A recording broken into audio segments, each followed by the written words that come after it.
दाखवा की देवाने हंबरडा फोडलाय, अशी एकही घटना दाखवा की देव म्हणाले आता लय टेन्शन आले, आता फाशीत घेतो, विहिरीतच उडी मारतो.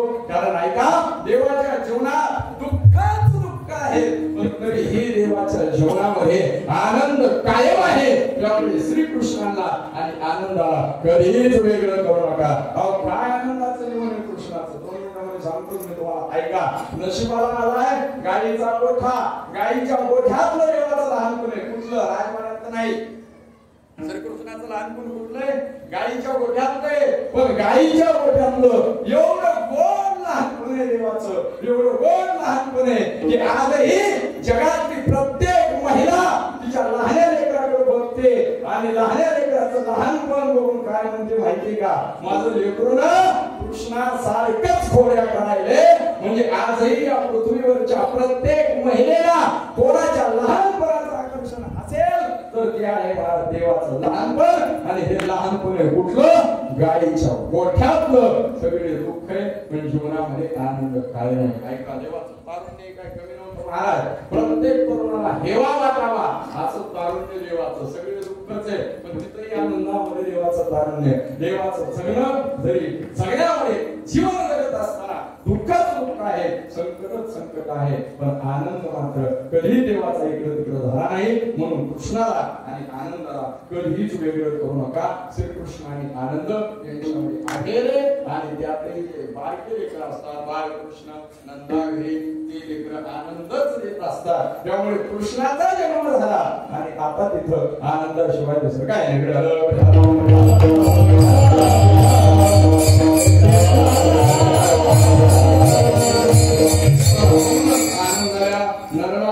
कारण देव म्हणजेच आनंद. देव ज्यांना प्राप्त होत त्यांची भाषा असते महाराज. आनंदाची भाषा देव ज्यांना प्राप्त होतो का नाही तेच म्हणतात देवीचा आनंद. नंदाघरी आनंदल्या नरणारी. आणि मग त्या आनंदामध्ये काय केलं? करती कथा गातपुरिया तोरणे, करती कथा गातिकानी. त्यांनी गुढी उभी केलेली आहे, तोरण बांधलेले आहे, कथा केलेल्या आहे आणि गायलेले आहे. सगळा आनंद सुरू आहे. आणि तेवढ्यामध्ये देव वेगवेगळ्या प्रकारच्या लीला करून सगळ्याला मोहित करत आहेत. आणि मग कोणत्या कोणत्या देवाने लीला केल्या? काल्याचं कीर्तन फक्त गोकुळातल्या थोड्याशा 2-4 लीला ऐकून आणि 2-4 लीला ऐकता ऐकता आपला वेळ जिथपर्यंत पोहोचत तिथपर्यंत पोहोचला की आजची ही काल्याची कीर्तन सेवा थांबू. देवाने अनेक लीला केलेल्या आहेत. गोकुळातलं आता फक्त आपल्याला ऐकायचं. गोकुळात जन्म झाला, जन्म झाल्याबरोबर पुतना आली मारली, त्याच्यानंतर शक्रासुर आला मारला, पूर्णाव्रत आला मारला. आता काय झालं? देव रांगू लागले गोकुळामध्ये. कसं रांगले नाही देवा?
मागून येणाऱ्या भक्ताला करावा हा राहणारा सामान्य नाही. ते शंकरचक्र पद्म चिन्ह ब्रज मुख करत होते म्हणून कळत हात ते डाव्या पुढे घेण्याचं काम आणलेले.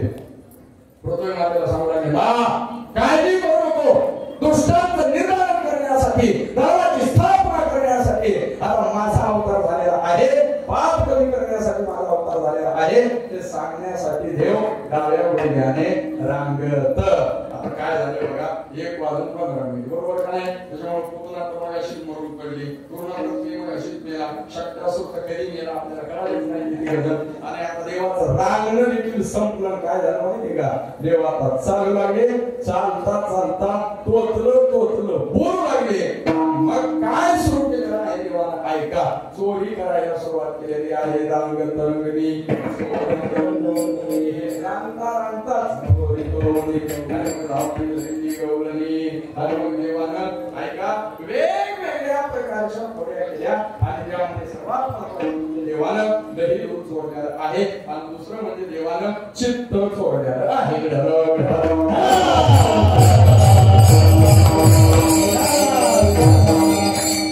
काय होतं माहिती का, देवानं दही चोरायचं, लोणी चोरायचं, चित्त चोरायचं. लक्षात घ्या, आता काय कशासाठी चोरी केली वगैरे सगळं सांगत बसत नाही. भगवंताची प्रत्येक लीला क्रांती जगत उद्धारासाठी आहे, एवढं लक्षात ठेवा.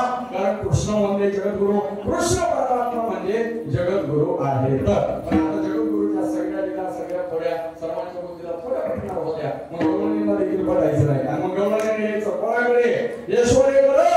आणि यशोदेला म्हणायचं, यशोदे तुझं लेकरू फार खोडकर आहे, तुझं लेकरू खोड्या करते, तुझं लेकरू लोणी चोरते. आणि यशोदेला पटायचं का? बिलकुल पटत नव्हतं यशोदेला. तुम्हाला तरी पटतं का? तुम्हाला जर कोणी जर म्हणू लागलं तुमचं लेकरू बिघडले, तुमचं लेकरू खोड्या करायले, पटतं का? नाही पटत. मी कधी एक वाक्य बोललो होतो बघा, ऐका. जेवढे पण लेकरं बिघडतात की नाही, कारण कोण असतात माहिती का? या माया. हो, लेकरं बिघडायला कारणीभूत फक्त माया. लेकरू घरी येताना लय जीव खेळत घरी येत आहे. माय काय म्हणते माहिती का? कसा चलत डुलत चालायला माझा राजा. माय तुझा राजा डुलत चलत आहे. तुझ्या राजानं थोडी घेतली जास्त झाली, त्यामुळे तुझा राजा कसा चुलायला. बरोबर का नाही? आता मला सांगा, आपल्याला जर पटत नाही, आपलं लेकरू फक्त निघालं याच्यात कोणी सांगू लागलं तर मग आता यशोदेला पटणार होतं का? नाही. काय म्हणायचं यशोदेनं? प्रसिद्ध गवळण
तुम्ही चाल घेता हा ब्रह्मविद्येचा तुम्ही याची धरू यशोदेला ऐकायचं नाही.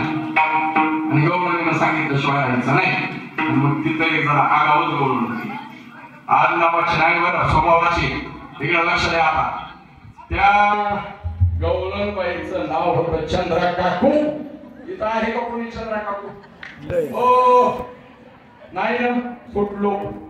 ही चंद्रा काकू आमच्या परळीची, जरी इथं असली तरी इथली नाही. चंद्रा काकू जरा आगावच. ही चंद्रा काकू जरा जोरात बोलणे. काय लावलंय? येतभर नाही पोरग. तिला कुठं माहिती होतं पोरग मोजलं तर येतभरच गर्मीला जगलं. तिघे बोलत येतभर नाही पोरग. आणि त्याची कारण सांगतात कुणाला? यशोदेला. आणि ती ही यशोदा काही वेळा ऐकत नाही. आणि ते पोरग देखील येत नाही फक्त तुमच्या घरी. त्याच्यात हिंमत असेल तर ऐका बरं, चंद्रा काकू म्हणू लागली, त्याच्यात हिंमत असेल तर त्यानं या चंद्रा काकूच्या घरी येऊन दाखवायचं. त्याला बांधून टाकणार म्हणजे टाकणार. एवढ्या देव म्हणले बोबड्या कोण बोलाले तुमच्या आवाजामध्ये बोबड्या म्हणतात तिथल्या तिकडच्या गल्लीतली चंद्रा दिसायली. देव म्हणले मग सांग आजची रात्र त्यांच्याच घरी होणार चोरी. बोबड्यानं सांगितलं तातो लागा तयारी का आजची रात्र तुमच्याच घरी येणार आहे आम्ही चोरी करायला. काकू म्हटलं येऊन तर बघा बांधून घालते बांधून. बोबड्या म्हणतात बघू बघू कोण कोणाला बांधते. आणि ठरला कार्यक्रम. चंद्रकाकू आल्या घरी आल्याबरोबर चंद्रकाकून शेतात होते त्यांची पती शेतातले पती घरी बोलवले. शेताच्या पतीला सांगितलं घरी बोलवून पंचपक्वान्नाचं भोजन दिलं आणि भोजन दिल्याच्या नंतर सांगितलं ऐका मध्यरात्री कधीही नंद पाटलाचा पुरुष त्याच्या मित्रमंडळीला घेऊन आपल्या घरी येऊ शकतो चोरी करायला. त्याला काही आमंत्रण देऊन आलेले आहे सगळ्या गावाच्या समोर. आल्याच्या नंतर त्याला आपल्याला पकडायचे आणि त्याच्यासाठी तुम्हाला जागायचे. शक्य नाही मार्ग करणार. काय मार्ग करणार 12 वाजेपर्यंत एकानं जागायचं आणि 12 वाजल्याच्या नंतर दुसऱ्यानं जागायचं. काय झालं महाराज दोघं झोपी गेले. देव आल्याच्या नंतर देवानं काय डेरा होता फोडला त्याच्यात काय जेवढं लोणी होतं तेवढं खाल्लं. जाताना विचार केला ही छान आहे उद्या गावाला मध्ये कृष्ण माझ्या हे आलाच नव्हता फोटो बोलले त्यापेक्षा गावाला राव कृष्णाच्या आधी लागल्याच्या नंतर काय होतंय आणि काय केलं आहे असं कृष्णाने.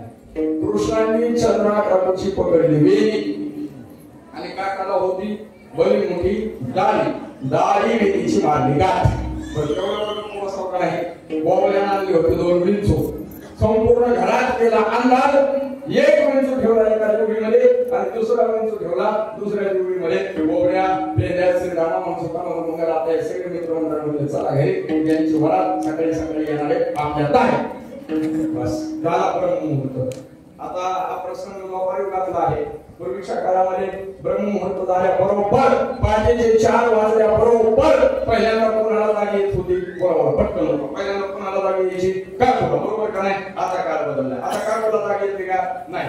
आता काळ बदलायला लागेल. आता काय करायला लागेल बरं का. तरी आपल्या खेड्याच्या आणि बरे त्या पुण्याला मुंबईला फार अवघड झाले महाराज. पहिल्यांदा काय करतात उठल्याबरोबर 3 पातेलं पाणी तापवतात. किती 3 पातेलं. 1 पातेलं स्वतः आणि 2 पातेलं तिला हो एवढे गप्प बसत नाही. 3 कप चहा तयार करतात. 1च कप स्वतःला आणि 2 तिला श्रीमध्ये घेऊन टाकला सुरू करतात. पुन्हा जागे बारे आता पण ही द्वापार युगातली गमन आहे. ही द्वापार युगातली कथा आहे. पहिल्यांदा जाग आली कुणाला इकडे लक्ष द्या चंद्रकाकूला. नशी चंद्रकाकूला आली जाग तसा धपकन झपका बसला काकाच्या दाढीला. तसा काकाच्या दाढीला झपका बसला. काका हरिपाठच म्हणत असतो बरोबर का नाही. हो काका ते महादेवानं दिलेले 14 सूत्र म्हणत असतील. आई वगैरे हे काय साहेब काल जेव्हा जेव्हा जेव्हा समाजात चढलो कपाय शश हल ही महाराष्ट्राने सुधारणाने सांगितलं आणि शमान द्यायचं ती 14 सूत्रच म्हणाले असतील बरोबर का नाही काका. कशाचे सूत्र कशाचे अभंग कशाचा हरिपाठ कशाचे ज्ञानेश्वरी काका मराठवाडी भाषेमध्ये बोलले तुम्हाला चंद्रकाकूला मस्त झाले उन्मत झाले.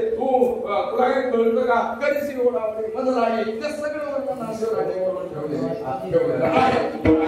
आता ते काकी म्हणू लागल्या अहो खबरदार फार जोरात बोलू नका तुम्हीच माझी वेली वाटलेली आहे. काकी म्हणाले अहो ते काका म्हणायची झाली गेली जाऊ द्या म्हणजे काय झाले परत बघितलं काय. मग काकाच्या लक्षात आलं म्हणजे ऐका ते गाठ पौर्णिमा केलेली आहे नंदाच्या पाठला नंद पाटलाच्या पौर्णिमा केलेली आहे आणि मग गाठ सोडण्याचे प्रयत्न सुरू करा. आता गाठ सोडण्यासाठी प्रयत्न सुरू झाले. आता घरामध्ये काय होता बोलावला इकडे लक्ष राहू द्या. घरामध्ये काय होता अंधार बरोबर का नाही. आता काय करायचं होतं त्याच्यासाठी प्रकाश बरोबर का नाही उजेड करायचा होता. आणि मग एवढ्यामध्ये काय म्हणतात थांबा इकडच्या देवीमध्ये कार्याची पिके आहे समजते तिथं बोगण्याने काय ठेवला होता बरोबर ऐकायला काय वेंचो बरोबर नाही. काकीनं जेवढी हात घातला काळीची पेटी होती का नाही तिथं होता वेंचो आणि झपका काकीनं मारली 2 फूट गोळी काकाने घेतला 4 फूट फोका. तुम्ही म्हणाल असं का त्याचं कारण आहे महाराज. काकीची उंची आहे 7.5 फुटाची आणि काकाची उंची आहे 4.5 फुटाची. आपण 7.5 फुटावाला जर 2 फूट उंच उडी मारत असेल तर त्या 4.5 फुटावाल्या पाठीमागे काय होत असेल तुम्ही विचार करा. याही परिस्थितीमध्ये काकी म्हणते ऐका हो इकडच्या जेवढीमध्ये काळीची पेटी नाही तिकडच्या जेवढीमध्ये असेल तेवढं तुम्ही बघू शकता. आणि मग जसा काकांनी हात घातला तसा काकांनाही प्रसाद मिळाला तर विंचवाचा. आणि मग काका म्हणू लागले, चंद्रा तुला तिकडे प्रसाद भेटला होता की नाही, तुम्हाला सांगावं काही इकडे पण विंचवा असू शकतो. ती म्हणे नाही आपलं ठरलं नाही का आज फेरी घेत असताना हो तिकडं तुम्हाला मला प्रसाद मिळाला तर तिकडं तुम्हाला मिळाला झाली बरोबर आहे. आणि मग ती गाडी मिळीची गाठ सोडण्यासाठी खूप प्रयत्न सुरू झाले. जाळायला गेले ती गाठ जळली, कापायला गेले ती गाठ कापल्या जाईना, कितीही प्रयत्न केले गाठ सुटता सुटेना. आणि तेवढ्यामध्ये सकाळी सकाळी माधवगिरी मागणारा एक महाराज म्हणा पोहोचल्या बरोबर त्यांनी आवाज दिला, आलो निरंजन. चंद्रा काकू म्हणजे महाराज अख्ख्या गावात फिरल्याच्या नंतर तुम्हाला किती पीठ मिळतं? महाराज म्हणजे आपल्याला टोपलं भरून मिळतं. मग एक काम करा, मी आज तुम्हाला 10 टोपले देते. महाराज म्हणजे एक काम करा, काम काय आहे ते लवकर सांगा, तुम्ही रोज वाटीवर देत नाही, आज 10 टोपले देणार. पण काम काय आहे तुमचं? काय नाही, तारीखीची घाट बसलेली आहे तेवढी थोड्याशी आहे. खूप बरं आहे ना, काम थोडंसंच आहे आणि पैसा भरपूर आहे. 2 तासामध्ये 30, 40, 50, 1 लाख काय आनंदाची गोष्ट आहे. काय अडचण नाही म्हणा, वा वा चांगला आहे वा. 10 टोपलं पीठ मिळणार आपल्याला. करायचं काय? डाळ घ्यायची का? खरं सांगू का महाराज तुम्हाला, फक्त आपल्याला सोपं वाटतं काम, लय अवघड असते, लय अवघड असते. तसं ते महाराज म्हणून लागले काम खूपच आहे. आले दाढीची गाठ सोडायला, जशी दाढीची गाठ सोडायला आले. ऐका सात विचारतो मी तुम्हाला, साऱ्या ब्रह्मांडाला मारलेली गाठ किती कोटचर्या केल्याच्या नंतर सुटते हो?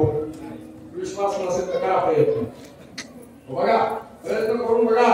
ब्राह्मणाला मारलेली गाठ किती कोटचर्या केल्याच्या नंतर सुटते? शक्य नाही. आता ही तर गाठ कोणी मारलेली होती? जगाच्या बापानं भगवान श्रीकृष्णांनी. अरे महाराज पडला नकाचा तुकडा, जसा नकाचा तुकडा पडला. शेट्टी महाराज म्हणले काकू आपल्याला पीठ तर नकोच तुमचा आता, नाही. आणि मग ते महाराज आले घराच्या बाहेर आणि एवढी गोड बातमी त्यांनी आता पोटात ठेवली असेल का? काय महाराज ज्या भेटले त्यांना सांगू राहिले का? कळलं का काय?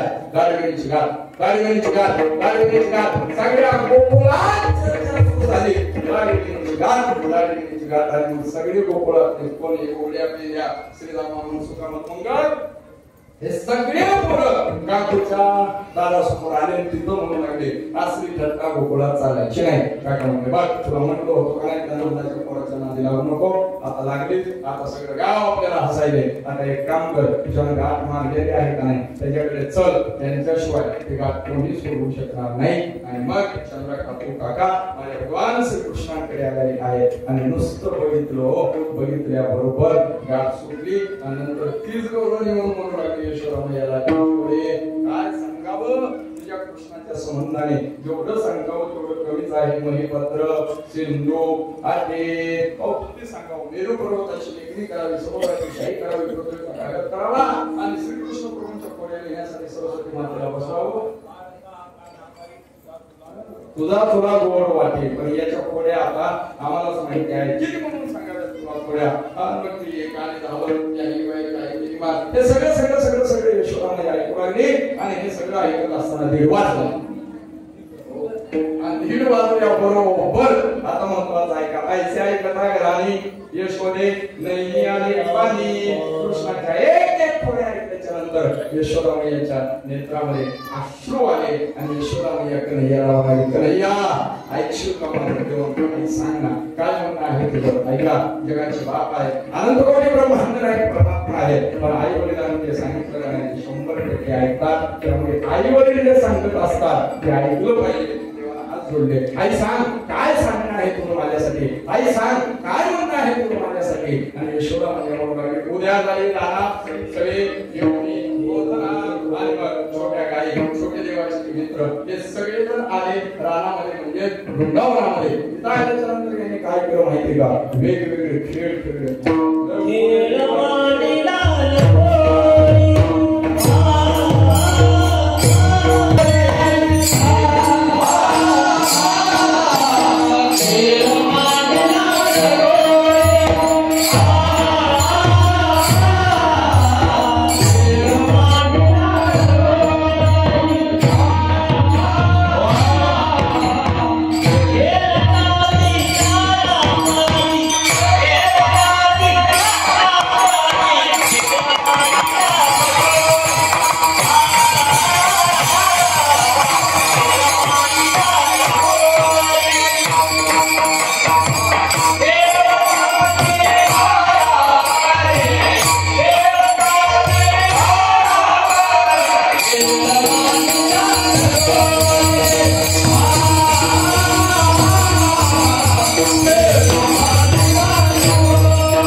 गावाला खेळले आणि यांनी सगळे खेळ आपल्याला गावात दाखविले. एकदा जोरदार टाळ्या वाजवा देवाचे. काय सामान्य लेकराचे खेळ आहेत का? ते कोणाचे खेळ आहे? जगद्गुरु श्रीकृष्ण चंद्रजींचे खेळ आहे. हमापूर हमामा सगळ्यात महाराज खेळ विठी रामचा देवाला फार आवडायचा. हो, आता हे खेळच राहिले नाही. आता सगळे खेळ मोबाईलवरच आहे. त्यात जेवढे खेळ ऐकले नाही आपण ते खेळ आता राहिले का? कबड्डी खेळ आता राहिला नाही. चेंडू फळी आता आहे. 2-4 जण खेळले आणि सगळा देश पुढचा चिटकून बघते. बरोबर का? मोठा वगैरे आता आहे का? पहिला विठी दांडूचा खेळ होता. आता राहिला का? राहिला नाही असं नाही. पण आता विठी दांडूचा खेळ कुठे? फक्त राजकारण. हो, दुसरीकडे आता कुठंच नाही. विठी दांडूच्या खेळामध्ये काय असते माहिती का? एक जण बोलतोय आणि बाकीचे सगळे खेळते. आलं लक्षात तुमच्या? तसंच राजकारणामध्ये देखील एकच जण बोलतोय आणि बाकीचे सगळे खेळते. श्रीकृष्णाला राजकारण फार आवडायचं. त्यामुळे त्यांना विठी दांडूचा खेळ लहानपणापासून आवडत असते. ऐका, वेगवेगळे खेळ आहेत देवाचे आणि महत्त्वाचं वाक्य ऐका, देवाचे सगळे खेळ मर्दानी खेळ आहेत. मर्दानी. आता हे सगळे मर्दानी खेळ आहेत झाले आणि आपले लेकरं आहेत का नाही महाराज? आपले लेकरं आता अशक्त झाले. आपल्या लेकराला शुगर होत आहे. आपल्या लेकराला बीपी होत आहे. आपले लेकरं 30-35 वयाचे होत आहेत. त्याच वेळेला अटॅक येत आहे. याचं कारण काय? आपले लेकर शरीराने कमजोर झाले. आपल्या लेकराला व्यायाम राहिला नाही. याचं कारण आपल्या लेकरांच्या जीवनामध्ये मर्दानी खेळ राहिला नाही. आपल्या लेकरांचं मन व्यवस्थित राहिलं नाही. त्याचं कारण आपल्या लेकरांच्या जीवनामध्ये योग साधना राहिली नाही. वेगवेगळे मर्दानी खेळ राहिले नाही. ऐका महाराज, श्रीकृष्ण चंद्रजींच्या जीवनामध्ये त्यांनी खेळ खेळले का नाही? ते फार गोड खेळ आहेत. ते खेळ खेळू लागले आणि खेळ खेळता खेळता देवाचे मित्र देवाला म्हणू लागले, देवा हो देवा, एक वेळ होता 11:30 आम्ही सुरू केलं. तुम्ही बरोबर तुमची 2 तासाची ड्युटी गेली. देवा आता कसं आहे बघा, तुमचे खेळ बरेच आहेत देवा, पण शेवटी कांदी भार मोठी तुम्ही म्हणाल ना काय कीर्तनाचे सुख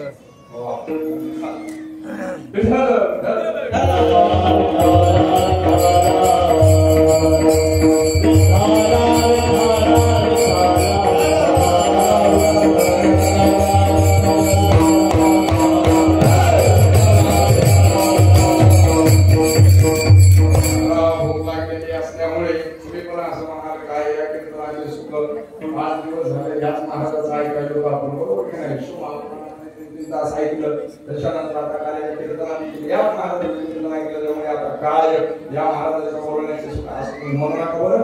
सारखं बोलवत जा मला असं नाही म्हणायचं तुम्ही. हा, तिथं देवाचे मित्र म्हणू लागले. काय म्हणू लागले?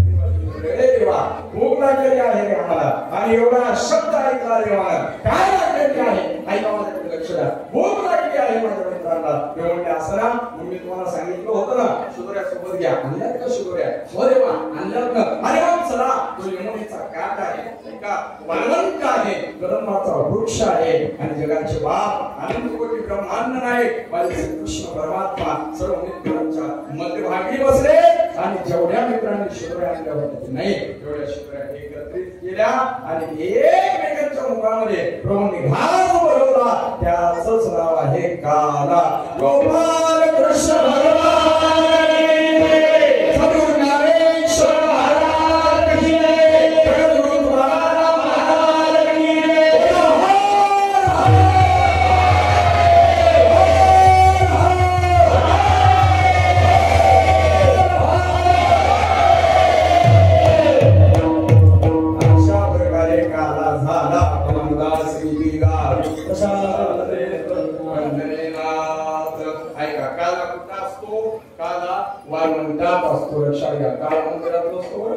भगवान आताच्या काळात एवढे बंधन आहे. त्या काळामध्ये असतील लक्षात घ्या.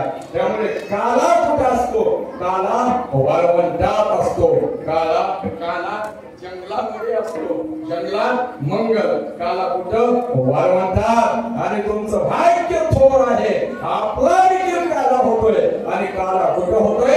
वाळवंटात काला होतोय. या जंगलात काला होत आहे.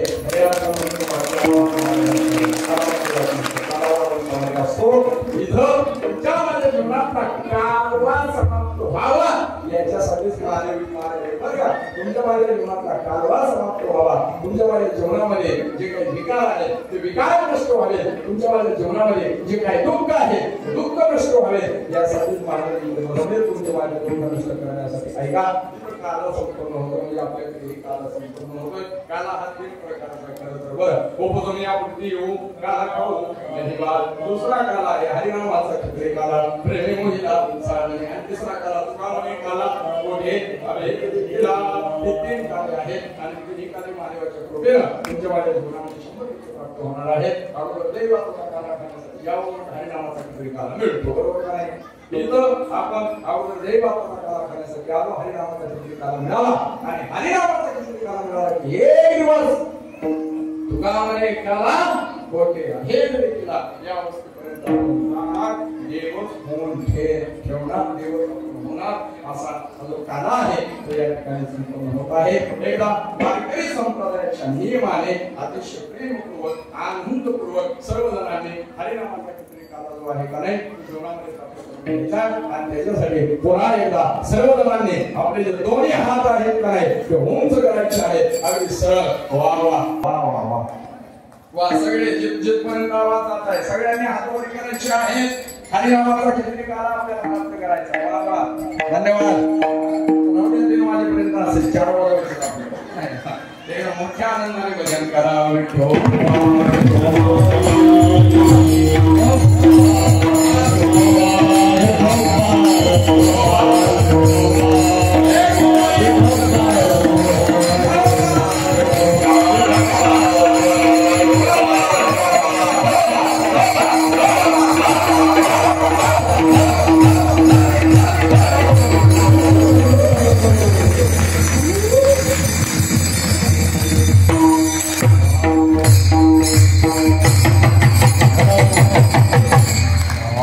धन्यवाद. हात खाली घ्या बरं पटकन. 2 किलो वेळ चालणार, बरोबर का नाही? असो ऐका, माझ्या भगवान श्रीकृष्णांनी अशा वेगवेगळ्या प्रकारच्या लीला केलेल्या आहेत.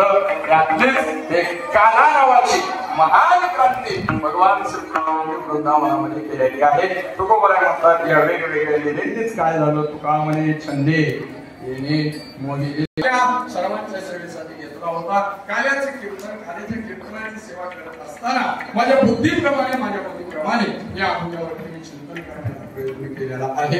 असो आता या ठिकाणी ही कीर्तनाची सेवा आपल्याला थांबवायची आहे. यानंतर या ठिकाणी सत्कार होतील, त्याच्यानंतर जे भजन होईल, त्यानंतर दहीहंडी फोडण्यात येईल आणि मग याच्यानंतर चाल वगैरे होऊन मग आपल्या सगळ्यांना काला मिळेल. आता आपला हा पावन पवित्र सर्व धर्म समभाव, आता मी फक्त 2 मिनिट घेतोय. आपले सर्व धर्म समभाव हा अखंड हरिनाम सप्ताह गेल्या अनेक वर्षापासून या ठिकाणी संपन्न होतोय. श्री माहेश्वर महारुद्र महादेव संस्थान महादेवांच्या दरबारामध्ये अनेक गावं आहेत. त्यामध्ये श्री सरस्वती तीर्थ बरडा, पिंपरी वन, मदर कुठे सर्व परिसरातील ग्रामस्थ मंडळ मिळून आपण महादेवाच्या दरबारामध्ये सप्ताह करत आहे. त्या हरिनाम सप्ताहामध्ये यावर्षी शिव महापुराणाची कथा आणि ही कार्याची कीर्तनाची सेवा आपल्या सर्वांच्या प्रेमामुळे मला प्राप्त झाली. यासाठी सर्वांना खूप खूप धन्यवाद देतो. सर्वांच्या चरणावरती दंडवत प्रणिपात करतो.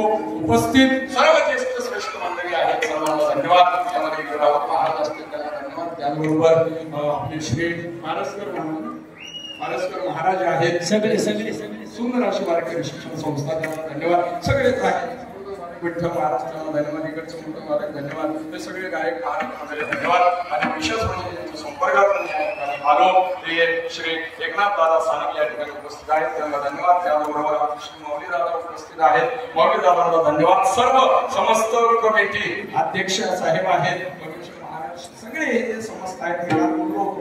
ज्यांचा सिंहाचा वाटा आहे त्यांना धन्यवाद, त्यांचा खालीचा वाटा आहे त्यांना धन्यवाद. आपण सर्व मैदान श्रोते मंडळी या ठिकाणी उपस्थित आहात, सर्वांच्या चरणावरती दंडवत प्रणिपात करतो. या ठिकाणी थांबतो. एखादी चूक झाली असेल माय बाबाचा अंत करून क्षमा करा. सुंदर अशी सिस्टीम त्यांना धन्यवाद. ज्ञानेश्वर